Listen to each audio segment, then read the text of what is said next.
తండ్రి అయిన దేవునికి కృతజ్ఞతాస్తుతులు. అదే విధముగా కూడి ఉన్న సంఘమంతటికి కూడా మన ప్రభువును రక్షకుడునైన యేసుక్రీస్తు నామమున అందరికీ వందనాలు తెలియజేస్తూ ఉన్నాం. కొద్ది నిమిషాలు దేవుని యొక్క వాక్యమును మనము ధ్యానించుకుందాం. అయితే మనము ప్రసంగి గ్రంథాన్ని చదవడం అనేది ప్రారంభించాము. అయితే ఈ యొక్క ప్రసంగి యొక్క పుస్తకాన్ని రాసింది ఎవరు అంటే సొలొమోను మహారాజు. రాసిన కాలము ఎప్పుడు అంటే ఆయన యొక్క వృద్ధాప్య దశ 970 నుంచి 930 లోపల ఆయన పరిపాలన చేయడం అనేది మనం చూస్తూ ఉన్నాం. రాసిన దాంట్లో ముఖ్య ఉద్దేశం ఏమిటి అంటే నరులకు తెలిసిన జ్ఞానము చాలా తక్కువ. నరుల ఆలోచనలు అన్నీ భూమి మీద జరిగే సూర్యుని కింద జరిగేవన్నీ కూడా వ్యర్థము అనే దానిని ముఖ్య ఉద్దేశముగా తెలియజేస్తూ ఉన్నాడు. అయితే ఈ ప్రసంగి అంటే కొహోలెత్ అనే హీబ్రూ పదము. ప్రసంగి అంటే అర్థం ఏమిటి అంటే బోధకుడు. అంటే సొలొమోను రాజుగా ఉండి ఇప్పుడు ఏం చేస్తున్నాడంటే బోధకుడుగా మారాడు. బోధకుడుగా మారి తను ఏం తెలియజేస్తున్నాడంటే సమస్తము వ్యర్థము అని చెప్తున్నాడు. వ్యర్థము అనే పదాన్ని ఒకవేళ మనము దాని యొక్క నిర్వచనాన్ని కనుగొన్నట్లయితే వ్యర్థము అనే పదానికి అర్థం ఏమిటంటే మాయ, అబద్ధము, శూన్యము, నిరర్ధకత. అంటే ఈ భూమి మీద మొత్తము కూడా మాయ. అంటే కాసేపు కనపడుతుంది, కాసేపు ఉన్నట్టుగా ఉండేది కానీ ఉండదు. భూమి మీద జరిగేదంతా కూడా అబద్ధం. కొంతసేపటి తర్వాత ఇదంతా కూడా మరలా నాశనం అయ్యే పరిస్థితి కనపడుతూ ఉంటుంది అని తెలియజేస్తూ ఉన్నాడు. అయితే నిన్నటి ఆదివారమున మనం పరిశీలన చేసింది ఏంటంటే ప్రసంగి గ్రంథాన్ని రాసింది ప్రసంగి. ఏమని రాశాడంటే అంతా వ్యర్థమే అనే దానిని గురించిన అధ్యయనము మనము నిన్నటి రోజున మనము పరిశీలన చేశాం. అంటే ఆదివారమున పరిశీలన చేశాం. అయితే మీకు గతంలో కూడా నేను తెలియజేశా, ఒక పుస్తకాన్ని చదువుతున్నప్పుడు ఆ పుస్తకాన్ని మనం ఎప్పుడు కూడా భాగములుగా చదవాలి. ఒకవేళ శరీరాన్ని 3 భాగాలుగా విభజించండి అంటే నాకు తెలిసి తల నుంచి ఉదరము దాకా ఒక భాగం, ఉదరం నుంచి నడుము దాకా ఒక భాగం, నడుము నుంచి కాళ్ళ దాకా ఒక భాగం. అంటే శరీరాలు ఎన్ని భాగాలుగా విభజించబడ్డాయి అంటే 3 భాగాలుగా విభజింపబడ్డాయి అని చెప్పబడినట్లుగా ఈ అధ్యాయాన్ని కూడా మీరు పరిశీలన చేసినట్లయితే ఎన్ని భాగాలుగా విభజింపబడ్డాయంటే 3 భాగాలుగా విభజింపబడ్డాయి. మొదటి భాగం ఏమిటి అంటే తను ఎవరైతే రాశారో తన యొక్క పరిచయము, తన యొక్క ముఖ్య ఉద్దేశం చెప్పారు మొదటి భాగంలో. అయితే పోయిన ఆదివారము మొదటి భాగం మనము నేర్చుకున్నాం. అయితే ఇప్పుడు మనము రెండవ భాగంలోకి వెళ్ళవలసిన వారమై ఉన్నాం. అయితే రెండవ భాగం ఏం చెప్పాలనుకుంటున్నాడు? మొదటి భాగం ఏం చెప్పాడంటే నేను రాజుని, సమస్తము వ్యర్థమే. నేను బోధకుడిగా మారి నేనేం చెప్తున్నానంటే సమస్తము కూడా వ్యర్థమే అని చెప్పిన వ్యక్తి రెండవ భాగానికి వచ్చేపాటికి ఆయన ఏం చెప్పాలని ప్రయత్నం చేస్తున్నాడంటే ప్రకృతిలో అంతము లేని చక్రాలు. అంటే ప్రకృతిలో ఒక క్రమము నడుస్తుందంట. ఆ క్రమానికి ఏమి లేదంటే అంతమే లేదు. మనం కూడా ఒక పాట పాడతాం, జీవనదిని అని అంటారు. జీవనది అంటే ఏంటి? ఎల్లప్పుడూ ప్రవాహము జరుగుతున్న నీరు, ఒక ప్రవాహము, అంతేనా? అది ఎల్లప్పుడూ. అలాగే ప్రకృతిలో కూడా ఎల్లప్పుడూ జరిగే కొన్నిటిని ఇక్కడ రాజు మనకి తెలియజేస్తూ ఉన్నాడు. అంటే రాజు ఏం చేశాడంటే తన జ్ఞానమంతా ఉపయోగించి తన సమయమంతా ఉపయోగించి ప్రకృతి మీద ఆయన ఒక రీసెర్చ్ చేశాడు. అంటే ఒక పరిశోధన చేశాడు.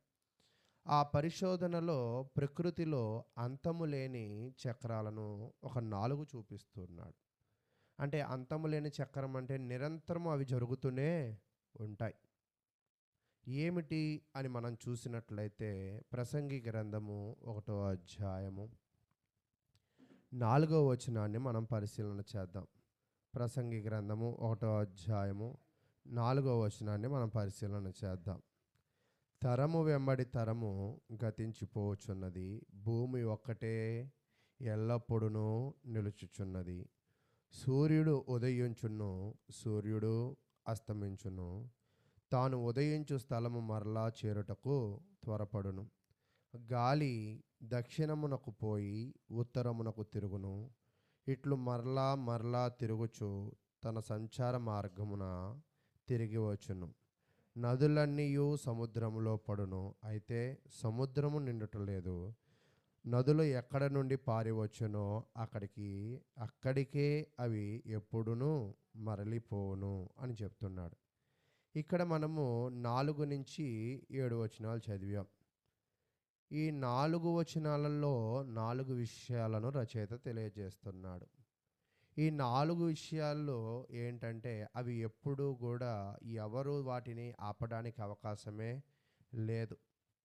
ఎవరు కూడా వాటిని వెయిట్ చేయించడానికి కూడా అవకాశము లేదు. ఒక్కోసారి మన అందరం కూడా ఒక ప్రార్థనకి వెళ్ళాలని అనుకున్నాం. అప్పుడే స్నానం చేసి బట్టలు వేసుకుంటూ ఉంటారు, సమయం అయిపోతూ ఉంటుంది. లేదా అప్పుడే అన్నం తింటూ ఉంటారు, లేదా అప్పుడే బయట నుంచి వస్తూ ఉంటారు. అయితే అప్పుడు ఆటోని మనం ఏం చేస్తాం?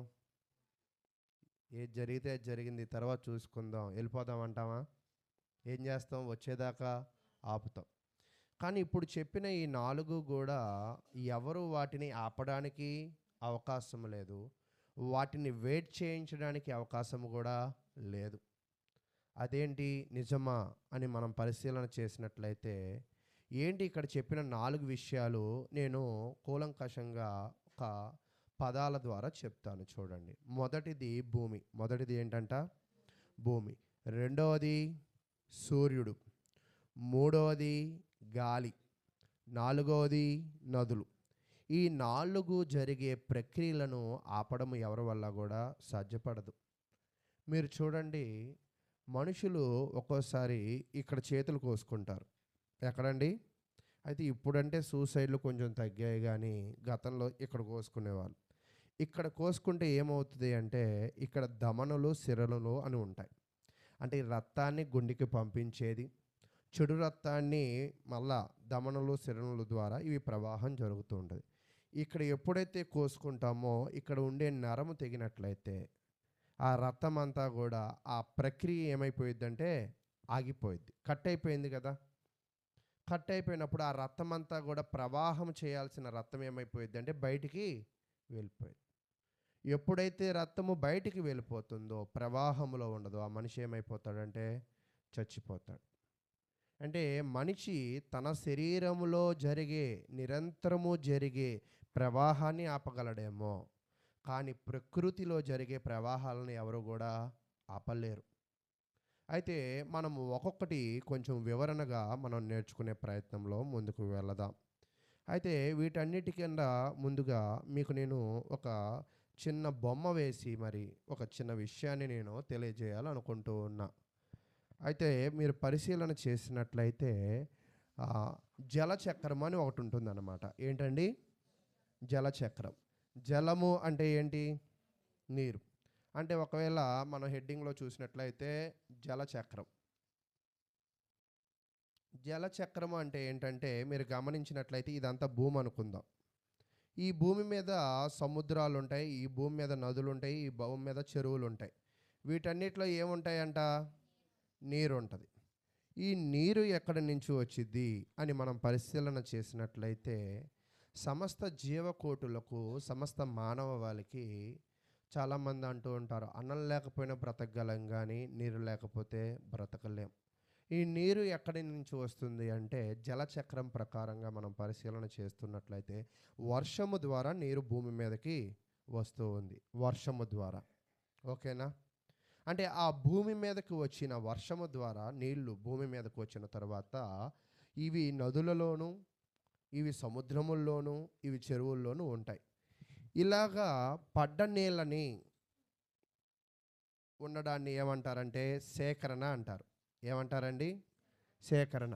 అంటే ఆకాశము నుంచి వచ్చిన నీళ్ళని నదులలో, సముద్రములలో ఉండడాన్ని ఏమంటారంట? సేకరణ. వీటిని మనం ఏం చేస్తామంటే మన మనుగడకు ఉపయోగించుకుంటూ ఉంటాం. వీటిని జంతువులు కూడా వాటి మనుగడకు, అంటే ఈ నీరనేది మానవులను బ్రతికించడానికి, ఈ నీరనేది జంతువులను బ్రతికించడానికి వీటిని ఉపయోగిస్తూ ఉంటాం. ఓకేనా? ఇది కూడా ఎలాగుంటుందంటే చక్రంగా తిరుగుతూ ఉంటుంది అన్నమాట. ఇప్పటిదాకా నేను మీకు ఏం చెప్పానంటే ఇలా చక్రాలుగా తిరిగేవి ఏమున్నాయంటే భూమి ఉందన్నాం, తర్వాత సూర్యుడు ఉందన్నాం, తర్వాత గాలి ఉందన్నాం, తర్వాత నదులు ఉన్నాయి అన్నాం. ఓకేనా? అయితే ఈ ప్రక్రియలన్నీ కూడా ఎలా ఉంటాయంటే గుండ్రంగా తిరుగుతూ ఉంటాయి. అయితే దానిలో భాగంగా నేను మీకు ఒక విషయాన్ని వివరిస్తాను. ఏంటి ఆ విషయం అంటే, మరి ఆకాశం నుంచి వచ్చిన వాటన్నిటినీ కూడా, వర్షముగా వచ్చిన వాటన్నిటినీ కూడా ఇక్కడ సేకరణ జరిగింది. ఈ సేకరణ జరిగిన తరువాత ఈ నీరు ఏమవుతుంది అంటే, ఈ నీరు సముద్రాలలో, నదుల్లో ప్రవాహం జరిగింది. అయితే వేడిమి ఉత్పత్తి అయిన తర్వాత నీరు ఆవిరిగా మారి, నీరు ఎలా మారిద్దంటండి? ఆవిరిగా మారి, ఈ ఆవిరి చాలా తేలికైనవి అణువులు కదా. ఈ ఆవిరి అణువులుగా మారి ఎక్కడ చేరుకుంటుందంటే ఆకాశంలోకి చేరుకుంటుంది. ఈ నీటి ఆవిరి ఎక్కడ చేరుకునిద్దంట? ఆకాశంలో చేరుకునిద్ది. ఈ ఆవిరి ఆకాశంలో చేరుకుని ఆకాశంలో ఏమైద్దంటే మేఘం అవుతుంది. నీరే ఆవిరిగా మారి ఎక్కడ చేరిద్దంట? ఆకాశంలో. ఆకాశంలో చేరి ఎలా మారిద్దంట? మేఘముగా మారిద్ది, లేదా మబ్బుగా మారుతూ ఉంటుంది. అయితే ఈ మబ్బుగా మారే విధానాన్ని ఏమంటారంటే బాష్పీస్వేదము, బాష్పీభవనము అంటారన్నమాట. బాష్పీభవనము అంటే నీరు ఆవిరిగా మారి మబ్బుగా మారడాన్ని ఏమంటారంట? బాష్పీభవనం.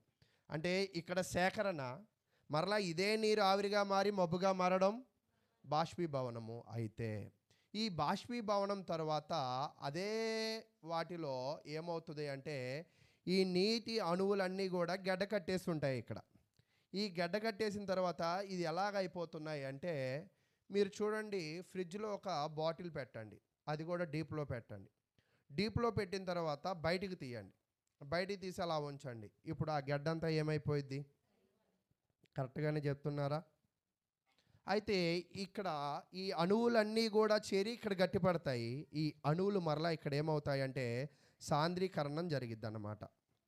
సాంద్రీకరణం అంటే అణువులన్నీ కూడా మరలా నీటిగా మార్చబడతాయి.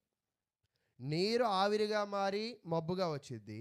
ఈ మబ్బు మళ్ళీ ఏమైందంట? గడ్డ కట్టిన ఈ అణువులన్నీ కూడా మరలా నీళ్లుగా మారిపోతాయి. ఆ నీరుగా మారినప్పుడే ఆ మబ్బు ఎలా ఉండిద్ది అంటే బూడిద కలర్లో ఉంటుంది. ఓకేనా? ఆవిరి మబ్బుగా మారిద్ది, మబ్బు నీటిగా మారిద్ది. ఆ నీరు మారిన తర్వాత ఇక్కడ బూడిద కలర్లుగా ఉండేది మబ్బులు.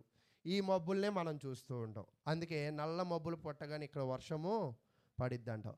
దీన్ని ఏమంటారంటే అవపాతం అంటాం. ఈ అవపాతంలో మళ్ళీ ఏమవుతుందంటే ఆ మబ్బులు పట్టిన దగ్గర వర్షం చేరి మళ్ళీ ఈ నదులలో చేరి, మీరు ఇక్కడ బాగా గమనించండి, పైనుంచి వచ్చిన నీరు మళ్ళీ ఎక్కడికి వెళ్ళాయి?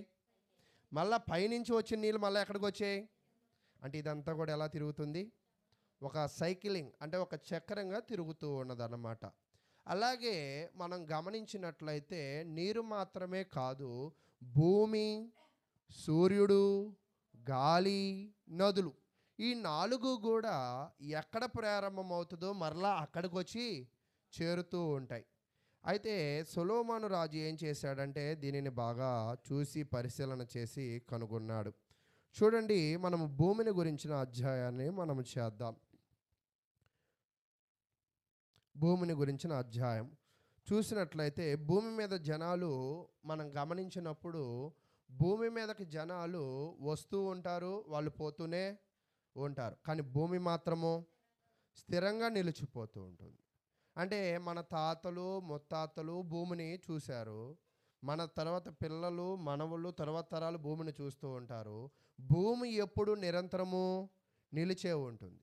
అసలు ఈ భూమిని దేవుడు ఎందుకు చేశాడంటే మనుషులకు ప్రయోజనకరంగా చేశాడు. అంటే ఈ భూమికి యజమానుడు ఎవరంటే మానవుడే. ఈ భూమి మీద బ్రతికేది ఎవరంటే మానవుడే. అయితే ఈ మానవుడు శాశ్వతమైన వ్యక్త, భూమి మీదకు వస్తాడు, తన సమయం అయిపోయిన తర్వాత భూమిని విడిచి వెళ్ళిపోతారు.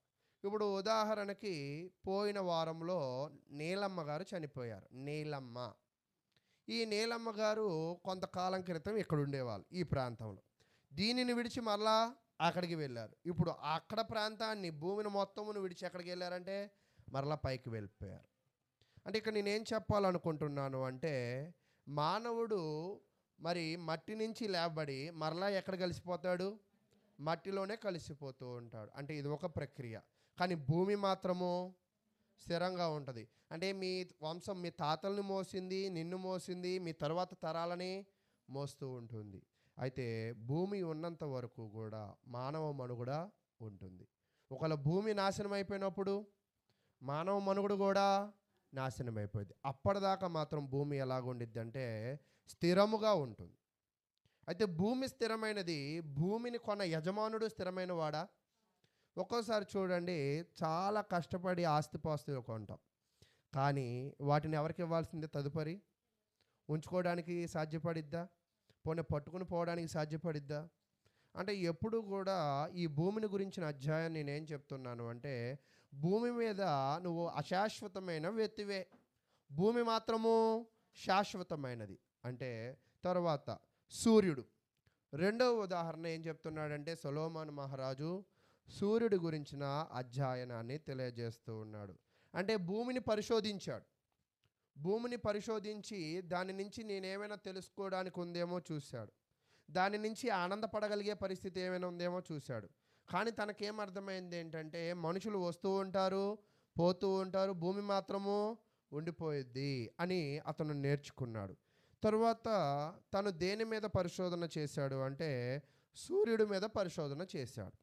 ఈ సూర్యుడి మీద పరిశోధన చేసినప్పుడు మీరు సూర్యుడిని ఎప్పుడైనా బాగా గమనించండి. అది ఎప్పుడైనా మీకు సాయంత్ర కాలమున ఒక 7 దాటిన తర్వాత ఎప్పుడైనా కనపడిద్దా? అయితే మరి అప్పుడు ఎక్కడుండిద్ది అది? ఇప్పుడు మనం ఉన్నామండి, 10 గంటల నుంచి 12 వరకు చర్చిలో ఉంటాం మనం. ఆ తర్వాత ఎక్కడ ఉంటాం? ఇళ్ళల్లో ఉంటాం. మామూలు అప్పుడైతే 9 నుంచి సాయంత్రం 6 వరకు ఎక్కడ ఉంటామంటే పనుల్లో ఉంటాం. ఆ తర్వాత ఎక్కడ ఉంటాం? ఇంట్లో ఉంటాం. అంతేనా? అయితే సూర్యుడు ఎక్కడ ఉంటాడు మరి? చూడండి, అదే తెలియజేస్తూ ఉన్నాడు కీర్తనల గ్రంథము 19వ అధ్యాయం. ఇక్కడ సూర్యుడిని దేంతో పోలుస్తున్నారంటే పెళ్లి కుమారుడితో పోలుస్తూ ఉన్నాడు అన్నమాట. ఇది భూమి ఉన్నంత కాలము సూర్యుడు కూడా ఉంటాడు.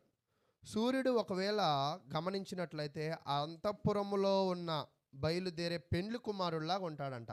అంతఃపురంలో పెళ్లి కుమారుడు ఎలాగుంటాడు? దగదగా మెరిసిపోతూ ఉంటాడు. సూర్యుడు కూడా దగదగా మెరిసిపోయే వ్యక్తి. 19వ అధ్యాయము 4వ వచనాన్ని చదువుకుందాం. వాటి కొలనులు భూమి అందంతటా వ్యాపించి ఉన్నది, లోక దిగంతముల వరకు వాటి ప్రకటనలు బయలు వెలుచున్నవి, వాటిలో ఆయన సూర్యునికి గుడారము వేసును. అంటే సూర్యుడికి కూడా ఏమున్నదంట? ఒక గుడారం ఉన్నది. అయితే మీరు గమనించినట్లయితే సూర్యుడి యొక్క గుడారం ఏంటంటే భూగర్భమే. అది ఏం చేసిద్ది అంటే ఉదయమున మనకేం చేసిద్ది అంటే వెలుతురునిచ్చిద్ది, సాయంకాలం అది కూడా ఏం చేసిద్దంట మరి దాని యొక్క విశ్రాంతి స్థలానికి వెళ్ళి మరలా అది ఏం చేసిద్ది? ఉదయం అవ్వగానే మరలా ఉదయించింది. అంటే సూర్యుడు కూడా ఒక వృత్తాంతముగా తిరుగుతూ ఉన్నాడు. అందుకే మనకి సైన్స్లో సోషల్లో కొన్ని చరిత్రలు ఏం చెప్తారంటే సూర్యుడు భూమి అవి ఏం జరుగుతున్నాయంటే తిరుగుతూనే ఉంటాయి అని చెప్తూ ఉన్నాడు. అయితే కింద 5వ వచనం చదువుదాం. అతడు అంటే సూర్యుడు తన అంతఃపురములో నుండి బయలుదేరు పెండ్లు కుమారుని వలె ఉన్నాడు. సూర్యుడు పరిగెత్తు నుల్లసించినట్లు తన పదము నుండి పరిగెత్త నుల్లసించుచున్నాడు. అతడు ఆకాశమున ఆ దిక్కు నుండి బయలుదేరి ఆ దిక్కు వరకు దాని చుట్టూ తిరుగు వచ్చుచున్నాడు. అతనికి వేడిమికి మరుగునై మరుగైనది ఏదియూ లేదు. ఇక్కడ మీరు గమనించినట్లయితే ఇందాక నేర్చుకున్నది ఏంటంటే భూమి. ఈ భూమి మీద ప్రతి ప్రాంతంలో కూడా ఏం పడిద్దంట? సూర్యుడి యొక్క వెలుతురు పడిద్ది. ఈ సూర్యుడిని మీరు గమనించినట్లయితే ఆయన తూర్పును ఉదయించి ఎక్కడ అస్తమిస్తాడు? పడమర అస్తమిస్తాడు. మరలా ఎక్కడ వెలుస్తాడు? ఉదయం అయితే మరలా తూర్పునే ఉదయిస్తాడు. మరలా ఎక్కడ అస్తమిస్తాడు? ఏ రోజైనా ఒకవేళ పరిశీలన చేసి ఆయన పడమర కాకుండా, తూర్పు పడమరల కాకుండా ఉత్తర దక్షిణాలు వస్తాడేమో ప్రయత్నం చేయండి. ఆ ప్రయత్నం మీకు జరగదు.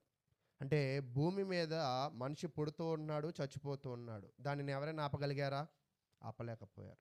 తర్వాత సూర్యుడు ఉదయించడము కానీ దాన్ని అస్తమించడం కానీ చూస్తూ ఉన్నాం.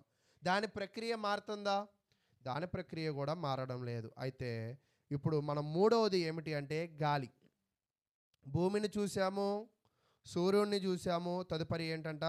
గాలి. గాలి కూడా మీరు గమనించినట్లయితే అయితే దీని గురించిన లోకానుసారమైన ఉదాహరణలు ఎక్కడ చెప్పబడలేదు. కానీ బైబిల్ ఏం చెప్తుందంటే గాలి గురించి అది దక్షిణ దిశగా నుంచి ఉత్తరం వైపు వెళ్ళి తిరిగిద్దంట. అంటే మీ అర్థం కావాలంటే ఇదిగోండి ఇట్లా వచ్చి ఇటు వెళ్ళిద్ది, ఇట్లా వెళ్ళి మరలా ఇలా తిరిగిద్ది.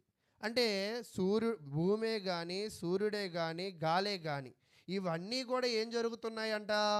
ఒక వృత్తాంతముగా తిరుగుతూనే ఉన్నాయి, ఒక ప్రక్రియలో జరుగుతూనే ఉన్నాయి. ఒకవేళ వీటిని ఆపడానికి ప్రయత్నం చేయండి. మీరు ఒకవేళ సూర్యుడు వెలుతురు మీ మీద పడకుండా అరచేతితో ఆపగలరా? లేదా గాలి రాకుండా ఒకవేళ మిమ్మల్ని గాలి అంతరించకుండా దుప్పటి కప్పుకొని తిప్పుకోగలరా? మనం ఎంత దుప్పటి కప్పుకున్నా కూడా గాలి వస్తాయి, ఏం చేస్తాయి? మనలోకి ప్రవాహం జరుగుతూ ఉంటుంది. తర్వాత నదుల గురించిన ఉదాహరణ. మొదటిది ఏంటండి? భూమి. తర్వాత సూర్యుడు. తర్వాత గాలి. తర్వాత ఏముంది? నదులు. ఇందాక మీకు నదుల గురించిన వివరణ నేను తెలియజేశాను. నదిలో నీళ్ళే ఎక్కడికి వెళ్తాయంట? మబ్బులుగా వెళ్తాయి. ఆ మబ్బులో నీళ్లు మళ్ళా అవపాతం పొంది ఎక్కడికి వస్తాయంట? భూమి మీదకి వస్తాయి. మరి ఈ నదిలో నీళ్ళన్నీ కూడా చివరికి ఎక్కడ కలుస్తాయి అంటే సముద్రాల్లో కలుస్తాయి. మరి నదిలో నీళ్ళన్నీ సముద్రంలో కలిస్తే సముద్రాలు ఏమైపోవాలి? ఇప్పుడు ఒక చిన్న ఎగ్జాంపుల్ చెప్తాను. మీ దగ్గర ఒక చిన్న పర్స్ ఉంది అనుకున్నాం. అంటే గోల్డ్ కొన్నప్పుడు ఒక చిన్న జిప్ కవర్ పర్స్ ఇస్తారు కదా. ఆ పర్సులో ఒక 500 రూపాయలు పడుతుందని అనుకుందాం. 500 రూపాయలు పట్టిద్ది. ఇప్పుడు దాంట్లో వచ్చి మీ అబ్బాయి ఇంకొక 500 ఇచ్చాడు, మీ అమ్మాయి వచ్చి ఇంకొక 500 వచ్చింది, మీ మనవడు వచ్చి ఇంకొక 500 ఇచ్చారు. ఇప్పుడు ఎన్ని 500 అయ్యాయి? 4 500 అయ్యాయి. ఇలాంటి ఉదాహరణలు బాగా అర్థమవుతుంది మనకు కూడా. చాలా తేలికగా వస్తూ ఉంటాయి. ఈ 4 500 ఆ పర్సులో పడతాయా? పట్టవని ఇందా చెప్పే. పడతాయని మళ్ళీ మీరు అనొద్దు. పట్టవు. ఒకటే పట్టిద్ది, అంతేనా? మరి మిగతావి ఏం చేయాలి? వేరే పర్సులు పెట్టాలి. కానీ ఈ నదిలో నీళ్ళను చూడండి, కొత్త నీళ్ళు వస్తూనే ఉంటాయి, పాత నీళ్ళు ఏమైపోతాయో తెలియదు. ఎటుపోతాయి అంటే మనకి తెలియదు. అంటే ఇది ఒక వృత్తాంతముగా జరుగుతూనే ఉంది.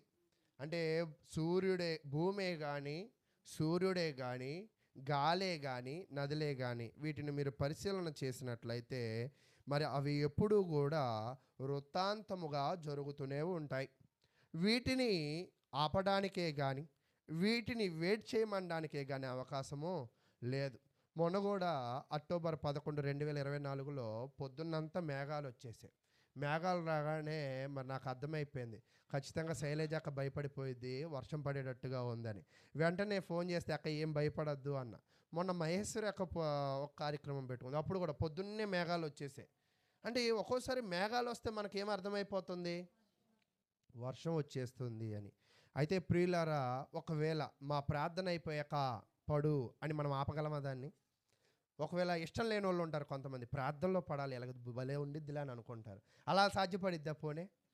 అంటే వీటిని మనం ఆపడానికి మన వల్ల కాదు. అయితే సొలొమోను ఏం చేశాడంటే ఈ ప్రక్రియ నిరంతరము జరిగే ప్రక్రియలో ఏదో ఒకటి తెలుసుకోవాలి, ఏదో ఒకటి నేర్చుకోవాలి. తన సమయాన్ని, తన జ్ఞానం అంతా కూడా ఎక్కడ పెట్టాడంటే అక్కడ పెట్టాడు. ఆయనకేం అర్థమైంది ఏంటంటే ఇది నా వల్ల కాదు. భూమి మీద జరిగే సమస్తము కూడా ఎలా ఉన్నదంటే వ్యర్థముగా ఉంది. అవన్నీ వాటి పనులు అవి చేసుకుంటూ పోతాయి. వాటికి ఎవరు కూడా గాలి దక్షిణము నుంచి ఉత్తరం వైపు వెళ్ళాలని, సూర్యుడు తూర్పు వైపు నుంచి పడమర వైపుకి వెళ్ళాలని, నదులు ఒకళ్ళు చెప్పినట్లుగా నదిలో ఇంచి ఆకాశంలోకి బాష్పీభవనంగా వెళ్ళి అక్కడ మబ్బులుగా కట్టి అక్కడి నుంచి అవపాతంగా వర్షం పడి మళ్ళా నదిలోకి రావాలని ఎవరూ చెప్పక్కర్లా. అయితే వీటన్నిటి మీద మనము దృష్టి పెట్టడము, వీటన్నిటిని గురించి ఆలోచన చేయడము, భూమి మీద మనము అది మన సమయాన్ని వ్యర్థము చేసుకున్నట్లే. అయితే ఈ 4 ప్రక్రియలను బట్టి అర్థమవుతుంది ఏంటంటే, ఈ 4 ప్రక్రియలు ఎప్పుడూ నిరంతరం ఇలా తిరుగుతూనే ఉంటాయి. ఎప్పటిదాకా తిరుగుతాయి అంటే మనుషులు ఉన్నంత కాలం అది జరుగుతూనే ఉంటుంది. సృష్టి ఉన్నంత కాలం మనుషులు ఉంటారు, మనుషులు ఉన్నంత కాలము సృష్టి ఉంటుంది. ఈ రెండింటిని దేవుడు ఒకేసారి నాశనం చేస్తాడు. అంటే ఒక దెబ్బకి 2 పిట్టలు అంటారు కదా, అలాగే దేవుడు కూడా ఒకేసారి ఈ మానవ మనుగడను, ఈ సృష్టి మనుగడను రెండిటిని ఒకేసారి నాశనం చేస్తాడు. అప్పటిదాకా వీటిని ఎవరు కూడా ఆపలేరు. అయితే ప్రియులారా, మరి ఈ భూమి మీద మనం ఒక్కోసారి ఏం చేస్తామంటే, మీకు నచ్చిన నది ఏంటో చెప్పండి అంటే కృష్ణా నది, గంగా నది, ఏదో కావేరీ నదుల పేర్లు చెప్తూ ఉంటాం. అయితే ఒకవేళ మీకు నచ్చిన ప్లేస్ ఏదంటే ఆ ప్లేసు నాకు అక్కడ స్థలం ఉంది, అది భలే ఉండిద్ది, 4 అంటే స్క్వేర్గా ఉండిద్ది, ఆ స్థలం నాకు నచ్చిద్ది అంటాం. ఇక్కడ మీరు గమనించండి, మీకు నచ్చిన నది అయినా, మీకు నచ్చిన కాలువ అయినా, మీరు ఎప్పుడు నిరంతరం ఉతికే ఈ రవిస్ కాలువనైనా, మీరు నిత్యము బ్రతికే మీ ఇల్లునైనా, మీరు నిత్యము పీల్చుకునే ఈ గాలినైనా ఒకరోజు మనం ఏం చేయాలంట? విడిచిపెట్టి వెళ్ళిపోవాలి. ఒకవేళ ఇవి నాకు ఇష్టము, నేను ఇక్కడే ఉంటానంటే, చాలామంది ఇక్కడ ఉన్న వాళ్ళకి ఈ ఏరియా అంటే ఇష్టం, కానీ ప్రభుత్వం ఏం చేసిందంటే పడేసి అక్కడ ఇచ్చింది. ఇప్పుడు అక్కడి నుంచి ఇక్కడికి రమ్మనండి, ఇప్పుడు వాళ్ళు అది ఇష్టపడుతున్నారు. అయితే నువ్వు ఏది ఇష్టపడ్డా కూడా భూమి మీద దేన్ని పట్టుకుని ఉండడానికి సాధ్యము లేదు. ఒకరోజు దేవుడు ఏం చేస్తాడంటే ఆయన నిన్ను పిలుస్తాడు. ఆయన నిన్ను పిలిచినప్పుడు నాకు ఇది ఇష్టము, నేను పట్టుకుని రానా అంటే కుదరదు. ఒక్కోసారి బర్త్డేల్లో ఏం జరుగుతుందంటే బెలూన్స్ పెడుతూ ఉంటారు. ఎవరైనా చిన్నపిల్లలు ఉంటే ఇది నాకు ఇష్టం అంటే సరే తీసుకుని పో అంటాం. అంతేనా? అనని వాళ్ళు కూడా ఉన్నారా? ఎక్కువ శాతం అంటూ ఉంటారు. అయితే భూమి మీద మనము ఇది నాకు ఇష్టము, ఈ పుస్తకం నాకు ఇష్టమయ్యా, ఇది నేను పట్టుకుని వస్తా పైకి అంటే, ఈ పుస్తకం కాదు, నువ్వు వేసుకున్న నీ బట్టలు కూడా నీతో రావు. ఒకవేళ నువ్వు ఎంతో నీ కొడుకో, నీ భర్తో, నీ కుమార్తె ఇచ్చిన ఉంగరం కూడా నువ్వు పట్టుకుని పైకి వెళ్ళలేవు. అంటే ఇక్కడ సొలొమోను ఏం చెప్పాలనుకుంటున్నాడంటే, ఈ భూమి మీద సమస్తము కూడా వ్యర్థమే. ఆ వ్యర్థమైన దానిని ఇందాక మనం ఏం చూసామంటే అంతా మాయే. ఈ మాయను నువ్వు నమ్మినట్లయితే, ఈ అబద్ధాన్ని నువ్వు నమ్మినట్లయితే, నువ్వు కూడా నీ జీవితాన్ని ఏం చేసుకున్నట్లంటే వ్యర్థపరుచుకున్నట్లయితే. అయితే చాలామంది వాళ్ళ జీవితంలో ఏం చేస్తున్నారంటే ఇలా వ్యర్థమైన భూమి మీద వాటి అందే ఆశ కలిగి ఉంటారు. ఇలా వ్యర్థమైన భూమి మీద వాటి అందే ప్రేమను కలిగి ఉంటారు.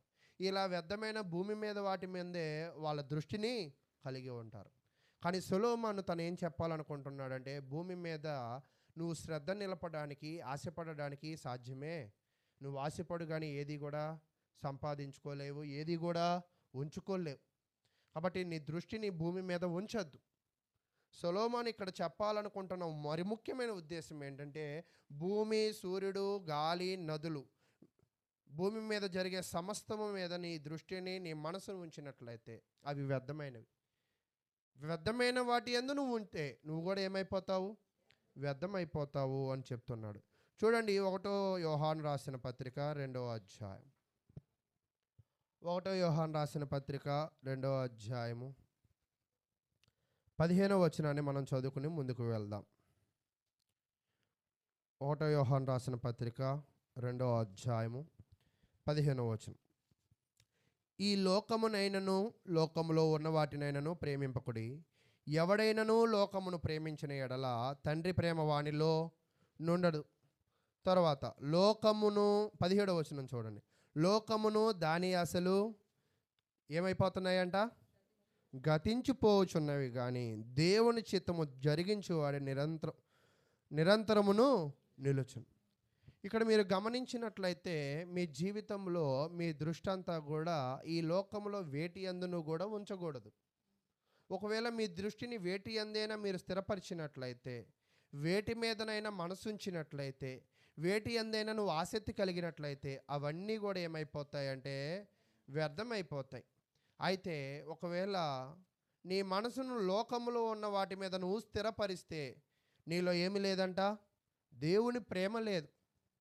కాబట్టి ప్రియులారా, ఈరోజు ఈ 2025 సంవత్సరంలో నేను మీకు తెలియజేయాలనుకుంటున్న అంశం ఏమిటి అంటే, 24 దాకా మీ మనసులో ఉద్యోగం ఉండొచ్చు, నీ మనసులో నీ కుటుంబ బాగోగులు ఉండొచ్చు, నీ మనసులో ఇల్లులు ఉండొచ్చు, నీ మనసులో బంగారం ఉండొచ్చు, నీ మనసులో నీ భర్తో నీ బిడ్డలో ఎవరైనా ఉండవచ్చు.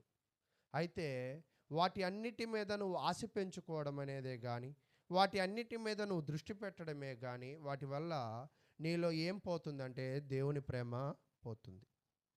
కాబట్టి ఈరోజు క్రైస్తవులుగా జీవిస్తున్న మనము మరి ముఖ్యముగా నేర్చుకోవాల్సింది ఏంటంటే, మన జీవితంలో ఎవరి మీద దృష్టి పెట్టాలి అంటే కేవలము దేవుని మీద మాత్రమే పెట్టాలి. దేవుడి చిత్తము మీద మాత్రమే పెట్టాలి. అది మాత్రం ఏమైందంట, నిరంతరమును నిలుచును. అయితే ఈరోజు మనం కష్టపడే డబ్బు కూడా ఒక రోజుకి ఏమవుదంట.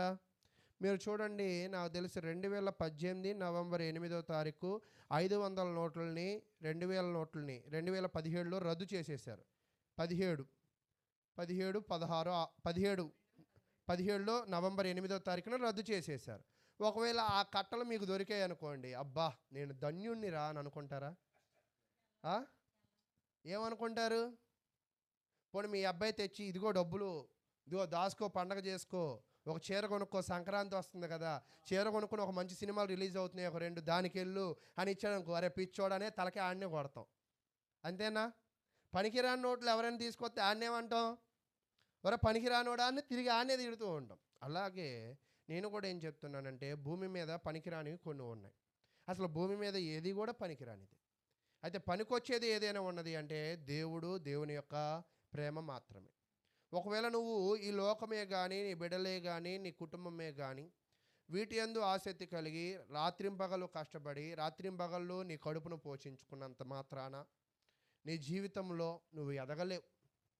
కాబట్టి దేవుడు ఏం తెలియజేస్తున్నాడు అంటే, లోకమును దాని ఆశలు ఏమవుతాయంటే గతించిపోతాయి. లోకము దాని ఆశలు గతించిపోతాయి, నువ్వు నీ ఆశలు కూడా గతించిపోతాయి. స్థిరముగా నిలిచేది ఏమిటి అంటే దేవుని చిత్తమును జరిగించువాడు. అంటే నీ జీవితంలో నువ్వు దేవుని చిత్తమును జరిగిస్తే నీకు దేవుడు నిత్యము జీవించగలిగే ఒక కెపాసిటీని ఆయన ఇస్తాడు. ఒకవేళ నువ్వు కూడా ఈ లోకము వాటి మీద దేని మీదైనా దృష్టి నిలిపితే నువ్వు కూడా ఏమైపోతావంటే వెద్దుడు పోయి అయిపోయే పరిస్థితి ఉంటుందన్నమాట. కాబట్టి ప్రియులారా, ఇప్పటిదాకా మనం ఏం చూసామంటే ప్రకృతిలో ఉన్న 4 చక్రాలు. 1 భూమి, 2 గట్టి చెప్పండి అందరూ, సూర్యుడు, 3 గాలి, 4 నదులు. ఇవన్నీ కూడా ఏమైపోతాయి, గతించిపోతాయి. ఇవన్నీ కూడా వ్యర్థమే అని తెలియజేశాడు. అయితే సొలొమోను ఇప్పుడు తన యొక్క ప్రసంగాన్ని ఎటువైపు మలిచాడంటే, ఇప్పటిదాకా ప్రకృతి మీద పెట్టిన ఆయన వెంటనే నరుడు మీదకి వెళ్ళిపోయాడు. ఇప్పుడు నరుడు అంతము లేని 4 చక్రాలను వివరిస్తున్నాడంట. అంటే సూర్యుడి ప్రక్రియ, భూమి ప్రక్రియ, గాలి ప్రక్రియ, నదుల ప్రక్రియ ఇప్పటిదాకా చూసాం. వీటికి ఏమి లేవంటే వాస్తవానికి వాటి ప్రక్రియలకు అంతం లేదు. అయితే అలాగే నరుడు వాటి యొక్క ప్రక్రియలో మనం చూద్దాం. చూడండి, 9వ వచనం చదవండి. ప్రసంగి గ్రంథము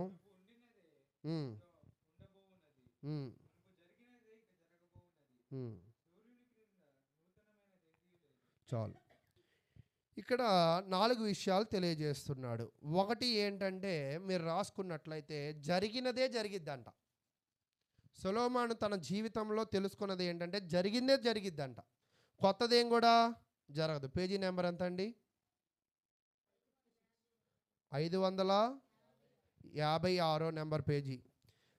అయితే ఇక్కడ ఏం చెప్తున్నాడంటే జరిగినదే మరలా జరిగిద్దంట. మీరు గమనించినట్లయితే జరిగినదే జరగడం అంటే ఏంటో మరలా నేను చెప్తాను చూడండి. గతంలో గాలి పీల్చుకునే బతికాడు, ప్రస్తుతం కూడా గాలి పీల్చుకునే. గతంలో గాలి పీల్చుకునే బ్రతికిన వ్యక్తే భూమిలో కలిసిపోయాడు, ప్రస్తుతం కూడా భవిష్యత్తులో కూడా కలిసిపోతాడు. అంటే ఇదే కాదు, ఏదైనా కూడా గతంలో జరిగినదే మరలా జరిగిద్ది. గతంలో మనిషి చేసినవే ప్రస్తుతం కూడా చేస్తారు, రేపు కూడా చేస్తారు. ఇది మనిషిని అంటే మనిషి మారతాడు కానీ మనిషి చేసే పని ఎప్పటికీ కూడా మారదు. అయితే ప్రియులారా, మునుపు జరిగినదే మరి ముందు కూడా జరుగుతూ ఉన్నది. కాబట్టి మొదటి పాయింట్ ఏం చెప్పాలనుకున్నాడంటే జరిగినదే మరలా జరిగిద్ది. రెండో పాయింట్ ఏం చెప్పాలనుకున్నదంటే క్రొత్తది ఏది కూడా జరగదు. క్రొత్తది ఏది కూడా జరగదు. తర్వాత మొదటి పాయింట్ ఏంటంటే ఎల్లప్పుడూ సంతృప్తి ఉండదు. మొదటి పాయింట్ ఎల్లప్పుడూ సంతృప్తి ఉండదు. రెండోది ఏంటంటే జరిగినదే జరిగిద్ది. మూడోది ఏంటంటే కొత్తది ఏది కూడా ఉండదు. నాలుగోది ఏంటంటే ఎల్లప్పుడూ చనిపోయిన వాళ్ళని మనుషులు మర్చిపోతారు. మరలా నేను చెప్తున్నాను చూడండి. మొదటి పాయింట్ ఏంటంటే ఎల్లప్పుడూ సంతృప్తి అంటే అసంతృప్తే ఉంటుంది. మొదటి పాయింట్ అంటే ఎల్లప్పుడూ అసంతృప్తి ఉంటుంది. రెండవది ఏంటంటే జరిగినదే మరలా జరుగుతుంది. మూడవది ఏంటంటే కొత్తది ఏది కూడా లేదు. నాలుగోది ఏంటంటే ఎల్లప్పుడూ మరణించిన వారిని బ్రతికి ఉన్న వాళ్ళు ఏమైపోతారంటే మర్చిపోతారు. వీటిని గురించిన అధ్యయనాన్ని మనం చేద్దాం. చూడండి, మొదటి పాయింట్ ఏంటంటే ఎల్లప్పుడూ అసంతృప్తిగా ఉండుట. మనిషి తన యొక్క జీవితంలో ఎప్పుడు కూడా అసంతృప్తిగా ఉంటాడు. ఎలా మీరు చెప్పగలరు అంటే మీరు చూడండి, చదివేటప్పుడేమో చిన్నపిల్లలుగా ఉన్నప్పుడు ఒక పెన్సిల్ అంటే పలక అంటే స్లేట్ పెన్సిల్ అంటారు కదా, అది లేక ఏడుస్తూ ఉంటాడు. తర్వాత పెన్సిల్, తర్వాత పెన్ను, తర్వాత ఉద్యోగం, తర్వాత పెళ్ళి, తర్వాత పిల్లలు. మనిషి ఎప్పుడు కూడా ఏదో ఒక కొరత, ఎంత ఇచ్చినా కూడా అతనికి ఏంటంట అసంతృప్తిగానే ఉంటాడు. అసంతృప్తిగా ఉండే కొన్ని విషయాలను అక్కడ చెప్తున్నాడు. 8వ వచనం చదవండి.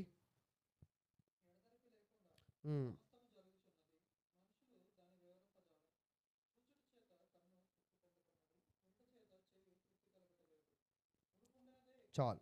ఇక్కడ ఏం చెప్తున్నాడంటే ఎల్లప్పుడూ జరిగింది జరుగుతూనే ఉంటుంది.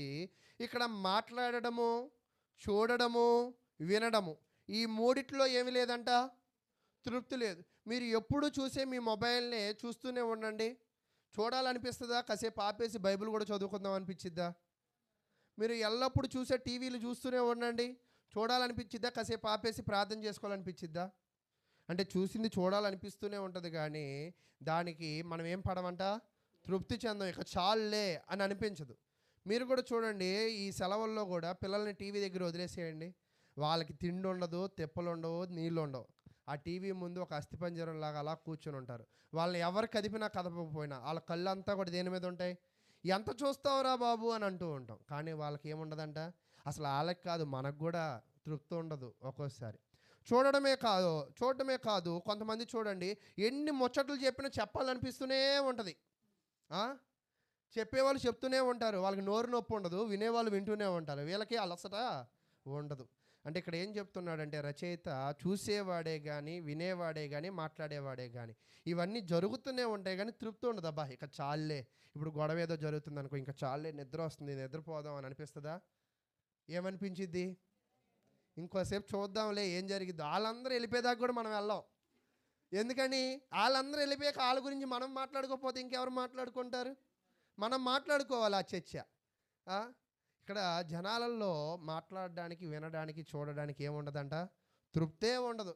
ఎప్పుడు మాట్లాడుతూ ఉంటారు. చాడీలు కూడా చెప్పేవాళ్ళు కొంతమంది ఉంటూ ఉంటారు కొన్ని పరిస్థితుల్లో. చూడండి, ఎప్పుడు ఏదో కొత్తదనం చాడీ చెప్తూ ఉంటారు, కానీ దాంట్లో కొత్తదే ఉండదు, కానీ వాళ్ళు కొత్తగా చెప్తూ ఉంటారు. అలాగే సొలొమోను మహారాజు ఏం చెప్పాడంటే ఇప్పటిదాకా ప్రకృతిలో ఉన్న వాటిని చెప్పాడు, ఇప్పుడు మనిషిలో ఉన్న గుణగణాలు చెప్తూ ఉన్నాడు. చూడడము, వినడము, మాట్లాడడం, వీటిలో వాళ్ళకి ఏముండదంట, తృప్తే లేదు. తర్వాత 9వ వచనం చాలు. ఇక్కడ ఏం చెప్తున్నాడంటే ముందేం జరిగిందో ఇప్పుడు అదే జరిగింది, రేపు కూడా అదే జరిగింది, కొత్తది ఏది కూడా జరగద్దు. మొన్న ఒక ఆయన అంటున్నాడు, మా 35 ఏళ్ళ నుంచి ఇతనే మాకు టైలర్ అండి అంటున్నాడు. అంటే మా నాన్న, మా తాతలు, మేము, మా పిల్లలు అందరూ కూడా ఆయనతోనే కుట్టించుకున్నాం. నిజంగా గతంలో ఏం జరిగిందో ప్రస్తుతం అదే జరిగింది, ఆ తర్వాత కూడా ఒక్కోసారి అదే జరుగుతూ ఉంటుంది. నిరంతరం జరిగే ప్రక్రియ ఇది కూడా. అయితే తర్వాత 10వ వచనం,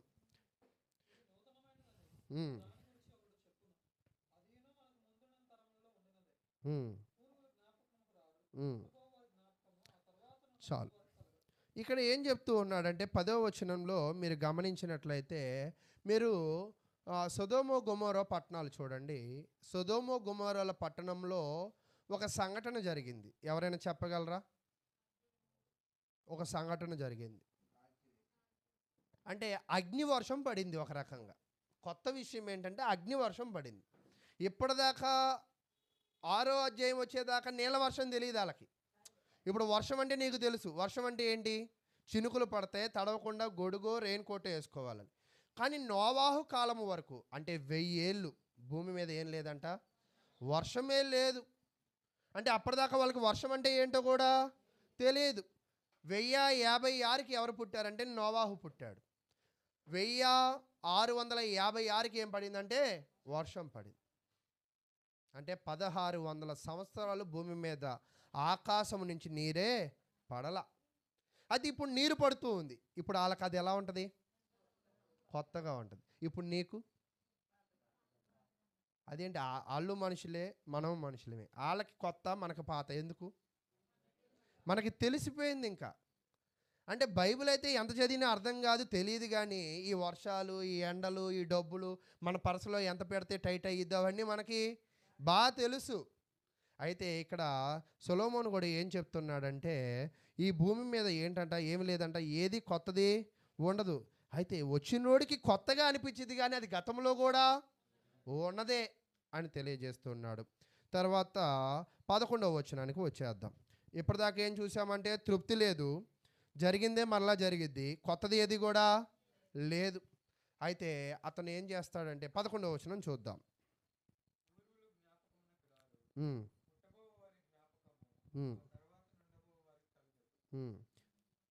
అయితే ప్రియులారా, మీరు కూడా చూడండి, ఎప్పుడు కూడా తెలుగు వచ్చిందా, ఇంగ్లీష్ వచ్చిందా, మ్యాథ్స్ వచ్చిందా, సైన్స్ వచ్చిందా అంటారు. కానీ మీ తాతల గురించి మీ పిల్లలకి ఎప్పుడేం చెప్పారా?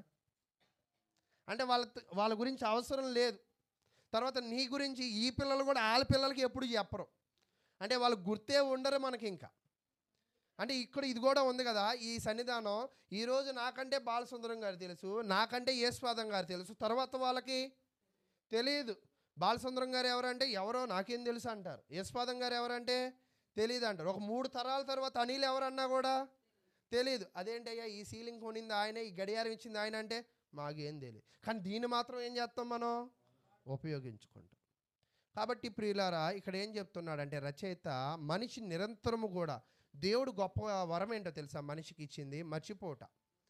అయితే మర్చిపోవడము అంటే గతాన్ని మర్చిపోతూ ఉంటాం కానీ ఎదుటోళ్ళు పొడిచిన వెన్నుపోట్లు మర్చిపో, ఎదుటోళ్ళు మన మీద జల్లిన మాటలు మర్చిపో, ఎదుటోళ్ళు మన మీద పూసిన బురదను మర్చిపోతారు అది కూడా. అయితే కాలక్రమేణా అది కూడా మర్చిపోతాం. నిజమేంటంటే ఆ స్వభావం మర్చిపోతాం, ఆ ఉద్రేకం మర్చిపోతాం. మొదట ఉన్నంత ఇదిగా చివరిదాకా ఉండదు. అంటే మనిషికి దేవుడిచ్చిన గొప్ప అవకాశం ఏమిటంటే మతిమరుపు. అంటే ఇది మర్చిపోతూ ఉంటాడు. అంటే తాతలు మర్చిపోతాడు. ఒక్కోసారి మనం కూడా చూడండి, ఒక్కోసారి ఏటీఎం పిన్ మర్చిపోతూ ఉంటారు. ఇప్పుడంటే కొంచెం ఏటీఎం పిన్ను అంత పెద్ద వాడట్లేదు, కానీ గతంలో ఏటీఎం పిన్ను చాలా ఇంపార్టెంట్. ఆ ఇంపార్టెంట్ మర్చిపోతూ ఉంటాం. అయితే ప్రియులారా, అలాగా చాలామంది కూడా చర్చికి వస్తూ కానుకలు మర్చిపోతూ ఉంటారు. నిజంగా అలా మర్చిపోయిన వాళ్ళు ఎవరైనా ఉన్నారు ఇక్కడ? అది ఎలా మర్చిపోతూ ఉంటారు. అంటే ఒక్కోసారి కానుకలు మర్చిపోతారో లేదో కానీ తెలిసి పాటల పుస్తకం మర్చిపోయే వాళ్ళు ఉంటారు.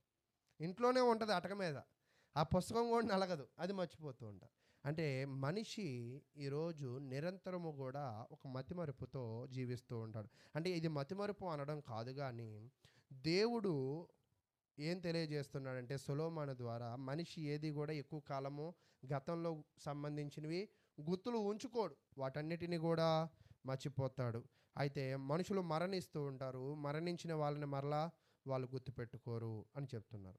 అంటే ఈ సమయంలో మానవుడు వెతుకుతున్నదంతా కూడా వ్యర్థమని చెప్తున్నాడు. నువ్వు ఓ మానవుడా, సృష్టి వైపు చూసి సృష్టిలో ఏదైనా ఎతుకు, అక్కడ ఏం దొరికిద్దంట? వ్యర్థమే దొరికిద్ది. మనుషులను చూసి మనుషులు ఏం చేస్తున్నారో అది వెతుకు, అక్కడ కూడా ఏం దొరికిద్దంట? వ్యర్థమే దొరికిద్ది. మరి సొలొమోను తన జీవితంలో ప్రయాసపడి సృష్టిలో వెతికాడు, మనుషులలో వెతికాడు, కానీ అవన్నీ కూడా ఏమయ్యాయని చెప్తున్నాడంట? వ్యర్థమని చెప్తున్నాడు. అంటే భూమిపైన మానవ జీవితం అంతా కూడా ఏమని చెప్తున్నాడు? వ్యర్థమని చెప్తున్నాడు. ఇతను ఏమి విడివిడి జ్ఞానం కలిగి చెప్పట్లేదు. ఈయన చాలా 40 సంవత్సరములు రాజ్య పరిపాలన చేసి తన వృద్ధాప్య దశలో అనేకమైన రాజ్యములను చేపట్టి అనేకమైన జ్ఞానాన్ని చేపట్టి తను ఏం చేస్తున్నాడంటే ఈ లోకంలో తను తన అనుభవాలను ఎవరికి పంచుతున్నాడంటే సమాజానికి పంచుతూ ఉన్నాడు. ఈరోజు చాలామంది అంటూ ఉంటారు, కొంతమంది తెలిసి తెలియక కూడా సలహాలు ఇస్తారు. ఆ ఇచ్చే వాళ్ళని ఏమంటారు, ఈడికే సరిగా తెలియదు మనకు చెప్తున్నాడంట. కానీ సొలొమోను వ్యర్థము వ్యర్థము అంటున్నాడంటే అతను తెలిసి తెలియక మాట్లాడిన మాటలు కాదు. సమస్తము ఆయనకి బాగా రుచి చూశాడు. సమస్తమును ఆయన సరైన విధముగా పరిశోధించి ఆయన ఏం చెప్తున్నాడంటే సమస్తము కూడా వ్యర్థమే. అంటే ఈయన సుదీర్ఘ కాలపు రాజుగా ఆయన వ్యవహరించాడు. పెద్ద వయసులో ఈ పుస్తకాన్ని ఆయన ఏం చేశాడంటే రచించాడు. అయితే ఇక్కడ రాజు మరి ముఖ్యంగా 2 విషయాలు చెప్తున్నాడు. ఏంటి ఆ 2 విషయాలంటే, ఒక వ్యక్తి అంట ఈ సృష్టి మీద ఈ మనుషుల మీద విచారించి గ్రహించాలని పరిశోధించి ఏదో కనుగొనాలని ప్రయత్నం చేస్తూ ఉంటాడు. కొంతమంది మీరు గమనించినట్లయితే ఒక 2 మనుషులు దూరంగా ఉండి మాట్లాడుకుంటున్నారు అనుకోండి, వాళ్ళు ఏం మాట్లాడుకుంటున్నారు వీళ్ళు వినకపోతే ఇలా కడుపులో నొప్పి వచ్చింది. తెలుసా మీకు అలాంటి వాళ్ళు ఎవరైనా ఉన్నారని అనిపిస్తూ ఉంటుంది. అంటే చాలామంది మనుషులలో అదే చెప్తున్నాడు, ఓ మానవ, నువ్వు సృష్టిని పరిశీలన చేయడం కాదు, మనుషులను పరిశీలన చేయడం కాదు, నువ్వు చేయాల్సిన ఈ పరిశీలన అంతా కూడా ఏం చేసినట్లంటే 14వ వచనం చెప్తున్నాడు. ఉమ్, ఉమ్. నువ్వు భూమి మీద సూర్యుని కింద జరిగే దేనిలో అయినా కూడా నీ దృష్టిని నిలిపినట్లయితే, నీ పరిశోధన నిలిపినట్లయితే చివరికి మిగిలే శేషం ఏంటంట? వ్యర్థం. అయితే ఈరోజు ఈ వ్యర్థమైన వాటిలో మనము అక్కడ చెప్తూ ఉన్నాడు, నేనంతా కూడా నా సమయాన్ని, నా వయసుని, నా ధనాన్ని అంతా కూడా ఖర్చు పెట్టి వెతికా, చివరికి ఏం దొరికిందంటే అంతా వ్యర్థమే దొరికింది అని చెప్తూ 17వ వచనంలో ఇంకొక విషయాన్ని చెప్తూ ఉన్నాడు అన్నమాట. నా మనస్సు నిలిపి జ్ఞానాభ్యాసము వెరితనమును మతిహీనతను తెలుసుకున్నటకు ప్రయత్నించి తిని, అయితే ఇదియు గాలికే ప్రయాసపడుటయే అని తెలుసుకుంటుని. అంటే చాలామంది మరి చదువు చదువు చదువు అంటారు. ఈ చిన్న పుస్తకంలోనే గాలి కోసము అనే పదము 9 సార్లు. అంటే ఈ భూమి మీద నువ్వు పడే ప్రతి ప్రయాస, కొంతమంది ఏం చేస్తారంటే రాత్రి పగలు పిల్లల్ని చదివిస్తారు. ఒక్కోసారి ఆశ్చర్యమైన విషయం ఏంటంటే కాన్వెంట్ స్కూల్లో చదివి ఇంగ్లీష్ మీడియాలు చదివి ఎక్కువ ఫీజులు కట్టిన పిల్లలు కూడా ఒక 15 ఏళ్ళకు వచ్చిన తర్వాత అక్షరం ముక్క రాదు అంటారు కదా, పొట్టకొస్తే అక్షరం ముక్క రాదు, మళ్ళీ వాళ్ళు ఎలా తిరుగుతారంటే ప్రయోజకులు అవుతారా అంటే కాదు. అది ఇక్కడ నేనేం చెప్పాలనుకుంటున్నానంటే, సూర్యుని కింద చదువులో దృష్టి పెట్టు, లేదా మనుషుల మీద దృష్టి పెట్టు, సృష్టి మీద దృష్టి పెట్టు, చివరికి ఏం మిగిలిద్దంట? వ్యర్థమే, ఏం మిగలదు. అంటే ఇప్పుడు మా పిల్లల్ని చదివించడం మానిపించమంటారంటే అది కాదు నేను చెప్పేది. అంటే ఈ సృష్టిలో సమస్తము కూడా వ్యర్థమే. అయితే ఈ వ్యర్థము ఎందుకు ఇంత వివరంగా మనకు తెలియజేస్తున్నాడంటే, రానున్న కాలంలో ప్రజలందరూ కూడా వాళ్ళ దృష్టిని దేవుడి మీద కాకుండా మరి ముఖ్యముగా అన్నిటి మీద పెడతారు కాబట్టి, అన్నిటి మీద వారి దృష్టిని ఉంచుతారు కాబట్టి సొలొమోను రాజు ఒక బోధకుడై తన బోధలో ఏం తెలియజేస్తున్నాడంటే, సృష్టిలో ఏదో కనుగొందాలని నువ్వు తిరుగుతావేమో, సృష్టిలో ఏదో వెతకాలని నువ్వు తిరుగుతావేమో, సృష్టిలో ఏదో సంపాదించి కొనుక్కుందామని నువ్వు తిరుగుతావేమో, ఇదంతా కూడా ఏమైపోద్దంట? వ్యర్థమైపోద్ది. ఇదంతా కూడా గాలికే ప్రయాస. ఈరోజు చూడండి, మీ తాత ఎంతో కష్టపడే స్థలం కొని ఉంటాడు. ఆ స్థలం ఇప్పుడు నీకు ఎలా ఉంటుంది అంటే ఆఫ్టరాల్గా ఉంటుంది, అంతేనా కాదా? అంటే ఆయన ఎంత కష్టపడ్డాడు అంటే ఒక్కొక్కసారి ఇతరుల కష్టం మనకు ఎలా కనపడుతుంది? వ్యర్థంగా తేలిగ్గా కనపడుతూ ఉంటుంది. అయితే ప్రియులారా, ఇక్కడ మనొక విషయాన్ని మనం చూసి ముందుకు వెళ్దాం. 17వ వచనం చదివాం కదా, 18వ వచనం చదివి ఇంక వాక్యాన్ని మనం ముగించుకుందాం. విస్తారమైన జ్ఞానాభ్యాసము చేత విస్తారమైన దుఃఖము కలుగును, అధిక విద్య సంపాదించిన వానికి అధిక శోకము కలుగును.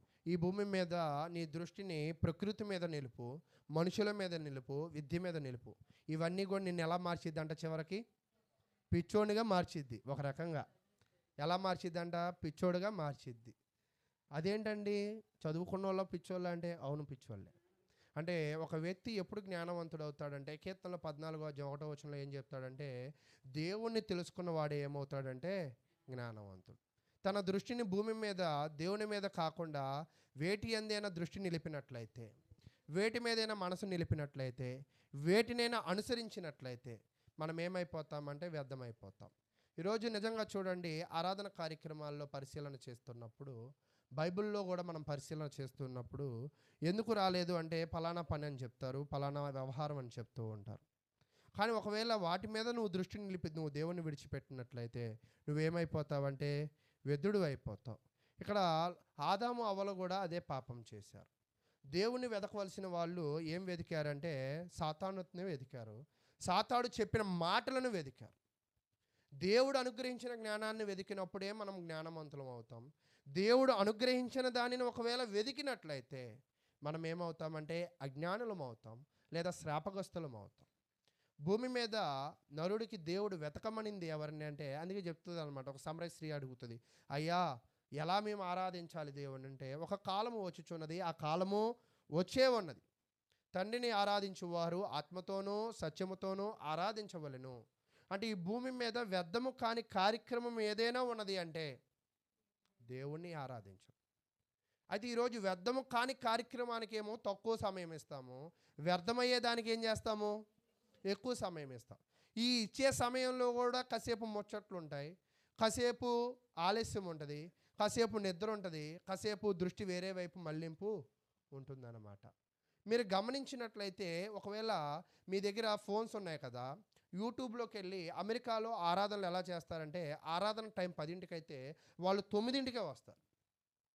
ఏ పని పాట లేదంటే కాదు, 9ంటికి వచ్చి వాళ్ళు ఏం చేస్తారంటే వాళ్ళ మనసుని స్థిరపరుస్తారు.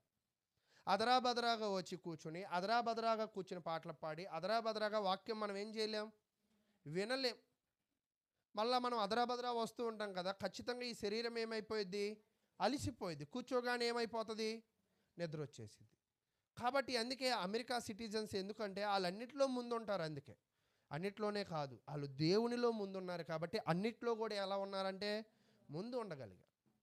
నీ జీవితంలో కూడా వ్యర్థమయ్యేవి ఏంటో తెలుసుకో, వ్యర్థము కానిదేంటో నువ్వు తెలుసుకో. ఒకవేళ వ్యర్థము కానిది నువ్వు తెలుసుకోలేకపోతే నీ జీవితంలో నువ్వు వ్యర్థుడు అయిపోతావు. మీరు కూడా చూడండి, ఒక చిన్న ఉదాహరణ చెప్తాను. మరి మోషే కాలంలో ఏం చేస్తాడంటే వేగుల వారిని పంపిస్తాడు, అంటే గూఢాచారులు. కానాను దేశం ఎలా ఉందో చూసి రండి అని పంపిస్తాడు. ఎంతమందిని? 12 మందిని పంపిస్తాడు. ఈ 12 మందిలో 10 మంది ఏం చూశారు, 12 మంది చూశారు అదే పట్టణం. కానీ వీళ్ళ కొంతమంది దృష్టిలో ఏముందంటే వాళ్ళ కింద మనం ఎలా ఉన్నామంట, మిడతల వలె ఉన్నాం. మిగతా ఇద్దరు ఏమన్నారంటే వాళ్ళని ఈజీగా మనం ఏం చేస్తామంటే గెలుస్తామని చెప్పారు. అంటే పరిశోధనలు ఒక్కొక్కళ్ళు ఒక్కొక్కలాగా ఉంటుంది. కానీ మనం ఎలాంటి పరిశోధన చేయాలి ఈ భూమి మీద అంటే సృష్టి మీద పరిశోధన. కొంతమంది అంటారు, నేను కొంతమందితో తిరుగుతున్నప్పుడు కొంతమంది సేవకులు ఆడి ముఖం చూస్తే అర్థం కావట్లే, ఆడు భక్తిపరుడు కాదంటారు. ఆవులు వేస్తే పేగులు లెక్కెట్టేస్తే ఆడి భక్తి లేదంటారు. నిజంగా ఒక్కోసారి ముఖాన్ని చూసో మనుషుల మాటలను చూసో వాళ్ళ భక్తిని మనం ఏం చేయలేం, క్యాలిక్యులేట్ చేయలేం. ఆ క్యాలిక్యులేట్ చేయడం అనేది తప్పు. ముందు ఇక్కడ ప్రసంగి ఏం చెప్తున్నాడు, సృష్టిలో దేనిని పరిశోధన చేయొద్దు, మనుషులలో దేనిని కూడా నువ్వు. కానీ చాలామంది మనుషులు ఏంటంటే ఆసక్తంతా కూడా ఎదుటి వాళ్ళ మీద ఉంటుంది. వాళ్ళకి ఎలా డబ్బులు వస్తున్నాయి, 6 నెలలకు ఒక ఉంగరం కొనుక్కుంటున్నారే, వాళ్ళు ఎప్పుడు కొత్త బట్టలు వేసుకుంటున్నారే, అసలు ఇవన్నీ వాళ్ళకి అవసరం లేని పనులు. కానీ మనుషులంతా దృష్టి ఎక్కడ ఉంటుందంటే వీటి మీద. కాబట్టి నేనేం చెప్పాలని ప్రయత్నం చేస్తున్నానంటే ఎప్పుడు కూడా మనం ప్రకృతి మీదే కానీ మనుషుల మీదే కానీ దృష్టి పెట్టకూడదు. మరి దేని మీద దృష్టి పెట్టాలంటే దేవుని మీద మాత్రమే మీరు దృష్టి పెట్టాలి. అలా దృష్టి పెట్టిన వాళ్ళే ఆ యెహోషువ, కాలేబు. వాళ్ళనే దేవుడు ఎక్కడ చేర్చాడంటే కానాను దేశానికి. అంటే నువ్వు ఉన్న ప్రాంతం నుంచి నువ్వు వెళ్ళవలసిన ప్రాంతాన్ని ఏ కోణంలో చూడాలంటే దైవ సంబంధంగా చూడాలి. అలాగే ఈరోజు నువ్వు ఈ లోకంలో ఉన్నావు, నువ్వు ఇప్పుడు దేనిని చూడాలంటే పరలోకమును చూడాలి. ఎలా చూడాలి అంటే ఆత్మ సంబంధంగా చూడాలి. నువ్వు భౌతికంగా నువ్వు చూసినట్లయితే దేవుని నువ్వు కనుగొనలేవు, దేవుని ప్రేమ నీలో ఉండదు. లోకము దాని ఆశలు గతించును. మరి ఎవరు నిలుస్తారంటే స్థిరముగా దేవుని యందు ఉన్న వాళ్ళు మాత్రమే. కాబట్టి ప్రియులారా, ఈ పరలోకం అనే పట్టణం నువ్వు చేరాలి అంటే, ఈ భూమి మీదే నువ్వేం చేయాలంటే, నీ చూపులు వ్యర్థమైన వాటి యందు కాక పరమందు దేవుని అందే నీ దృష్టి ఉండాలి. ఒక ఆమె మనకు తెలిసిన వాళ్ళే స్త్రీల కుడికి రావట్లేదమ్మా అంటే, వాళ్ళకి పని పాట లేదు, వాళ్ళకి అదే పని, వాళ్ళు వెళ్తారు స్త్రీల కుడికి అని డైరెక్టర్గా సేవకులతో అనిందంట. ఒక 10-15 ఏళ్ల క్రితం ఆమె. అయితే ఎప్పటికి కూడా వాళ్ళ స్త్రీల కూడికి వెళ్ళట్ల. అంటే మనం కూడికకు వచ్చేది ఎందుకు అంటే, దేవునిని ఆరాధించి పరమందు ఉన్న విషయాలను, వ్యర్థము కాని విషయాలను మనము నేర్చుకుని శక్తివంతులం అవ్వడానికి అని. కాబట్టి ప్రియులారా, మనం ఎంత బాగా ప్రార్థనలో పాలు పంచుకోగలుగుతామో, ఎంత బాగా దేవుని వాక్యమును వినగలుగుతామో, ఎంత బాగా దేవుని మీద శ్రద్ధ పెట్టగలుగుతామో, అంత బలవంతులము అవుతాము, అంత బాగా దేవుని రాజ్యానికి సమీపస్తులుగా తయారు చేయగలుగుతాం. అలా కాకుండా మనము గతంలో ఒకలాగే మనం జీవించినట్లయితే, మనము కూడా సొలొమోను వెదికి వెదికి అలిసిపోయినట్లుగా మనం కూడా వెతికామంటే, మీరు కూడా చూడండి, కొంతమంది తాగుతారు, ఎంత తాగినా తాగుతూనే ఉంటారు. డబ్బులు ఉండాలే కానీ తాగుతూనే ఉంటారు. అంటే కొంతమంది పడిపోయి కూడా తాగే వాళ్ళు ఉంటారు. అదేంటి పడిపోయాక ఆల్రెడీ అంటే, అయినా తాగాల్సిందే అంటారు. అయితే అదే కాదు, సిగరెట్ కూడా చూడండి, కొంతమంది ఒకే రోజు ఒక బాక్స్ లేపేసే వాళ్ళు ఉంటారు. అంటే బాక్స్ లేపేయడం అంటే కొట్లో లేపేయడం కాదు, బాక్స్లో 10 ఎన్నో ప్యాక్స్ ఉంటాయన్నమాట, అవన్నీ కాల్చి పిప్పు చేసేవారు. కొంతమంది గుట్కా ప్యాకెట్లు ఇంత దండలు జోబులో పెట్టుకున్న వాళ్ళు కూడా నేను చూశాను. అంటే ఈరోజు నేనేం చెప్పాలనుకున్నాను, నవ్వులు నవ్వులు నవ్వులు ఏమొచ్చింది లాభం అని అడుగు. ఏమి రాదు, పళ్ళకి గారి వచ్చిద్ది. మళ్ళీ ఆ పళ్ళు క్లీన్ చేయాలంటే పళ్ళు నొప్పులు వస్తాయి. సిగరెట్ కూడా తాగు తాగు తాగు, నువ్వు చెప్పు వినరో. ఎప్పుడు తెలిసిద్దో తెలుసా, ఆ పొగ అనేది క్యాన్సర్ రూపకంగా వచ్చి నువ్వు కొన్ని రోజులు చచ్చిపోతున్నావు అంటే, అబ్బా ఇప్పుడు వచ్చింది జ్ఞానం అంతా. ఇప్పుడు అదేంటి ముందే రావచ్చుగా అంటే, నేనేమనుకున్నా అంటే క్యాన్సర్ రాదనుకున్నానండి అంటారు. అదేం కాదు, ఈ భూమి మీద వ్యర్థమైన దేనినైనా నువ్వు పట్టుకో, సైడ్ ఎఫెక్ట్లు ఖచ్చితంగా వస్తాయి. అయితే ఈ సైడ్ ఎఫెక్ట్ రాని మడిసిని ఏదైనా ఉన్నదంటే దేవుని వాక్యమే. కాబట్టి ఈ మందు, లేదంటే ఈ సిగరెట్, ఈ గుట్కాలు, లేదా ఈ లోక సంబంధమైన ఏదైనా కూడా, అందుకే చెప్తూ ఉంటాడు 1 యోహాను రాసిన పత్రికలో, నేత్రాశ, శరీరాశ, జీవబుడమ్మములు ఇవన్నీ కూడా దేవుని నుంచి కలిగినవి కావు, వాటి యందు నీ దృష్టి నువ్వేం చేయకూడదంట, ఉంచకూడదు అని చెప్తున్నారు. కానీ ఆశ్చర్యమైన విషయం ఏంటంటే, ప్రార్థనలకు వచ్చి కూడా వాటి మీద దృష్టి పెట్టేవాళ్ళు ఉంటారు, ఉంచేవాళ్ళు ఉంటారు. కానీ ప్రియులారా, మనం ప్రార్థనకు వస్తున్నాము అంటే మన వెతుకులాట దేవుని మీద ఉండాలి కానీ లోక సంబంధమైనవి కావు. ఇంకొక ఆశ్చర్యమైన విషయం ఏంటో చెప్పనా, ప్రార్థనకు వచ్చి ఏం చెప్తారంటే, మేము ఇల్లు కట్టుకోవాలి ప్రార్థన చేయండి అంటారు. ఏం కట్టుకోవాలంట, లేదా ఇల్లు కొనుక్కోవాలి, లేదా ఆరోగ్యం కుదుట పడాలి, దేవుడి దగ్గర చీర కొనుక్కోవాలని ఎవరు అడగలేదు కానీ ఇంకా ఇవన్నీ అడుగుతూ ఉంటారు. అయితే దేవుడు ఏం చెప్పాడు, ఈ లోకంలో ఉన్నవన్నీ కూడా, కానీ ఎప్పుడైనా నా కుటుంబం అంతా దేవునిలో ఉండాలి, నా కుటుంబకులు అందరూ కూడా దేవునిని ఆరాధించాలి, నా కుటుంబంలో అందరూ రక్షణ పొందాలి, మా కుటుంబ సహితంగా మేము కూర్చుని ప్రార్థన వినాలి, అటువంటి ప్రక్రియలో మీరు మా కోసం ప్రార్థన చేయండి అంటే, ఒక్కోసారి కొంతమంది తెలివిగా కూడా ఇవి అంటూ ఉంటారు. తెలివైన వాళ్ళు ఏసారంటే 1-2 సార్లు అంటారు కానీ, నిజమైన భక్తి కలిగిన వాళ్ళు నిరంతరం ఈ పదాలే వాడతారు. కాబట్టి ప్రియులారా, మనం తెలివైన వాళ్ళమైతే మన పక్కన మన కుటుంబం ఉండాలి, మనం తెలివైన వాళ్ళమైతే ప్రతి ప్రార్థనలో మనం ఉండాలి, మన సమయాన్ని వ్యర్థపరచుకోకూడదు. అంటే దేవుని జ్ఞానంతో మన బుర్ర నిండాలి. కానీ మన బుర్రకు వస్తే ఏముంటుంది, అంతా అవే ఉంటాయి. అది కాబట్టి ప్రియులారా, మొన్న కూడా నా చికెన్లో జీడిపప్పు పడిందన్న, మొన్న పెళ్ళిలో ఒకళ్ళు అంటారు నా దాంట్లో పర్లేదు బ్రదర్ అంటున్నారు. అంటే ఒక్కోసారి ఎలా ఉంటాయి అంటే, ఇవే ఆ మాటలు ఇవే, ఆలోచనలు ఇవే, అన్నీ ఇలా ఉంటూ ఉంటాయి. కానీ ఇవన్నీ వ్యర్థమైపోతాయి, దేవుని వాక్యం అయితే తెలియజేస్తుంది. కాబట్టి 1వ అధ్యాయం అంతా కూడా సొలొమోను రాజు ఏం చెప్పాడంటే, భూమి దాని ఆశలు, భూమిలో జరిగే ప్రతి ప్రక్రియ కూడా వ్యర్థమే, వాటి యందు నీ దృష్టే ఉంచకూడదని చెప్తూ ఉన్నారు.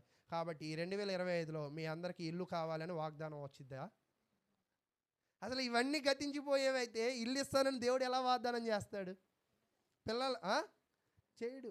అయితే ప్రియులారా, కానీ మనిషికి అవసరమని దేవుడు అనుగ్రహిస్తాడు, కానీ నీ దృష్టి మాత్రం వాటి మీద ఉండకూడదని ఈ యొక్క పుస్తకం యొక్క ఉద్దేశము, దేవుని యొక్క ఉద్దేశం.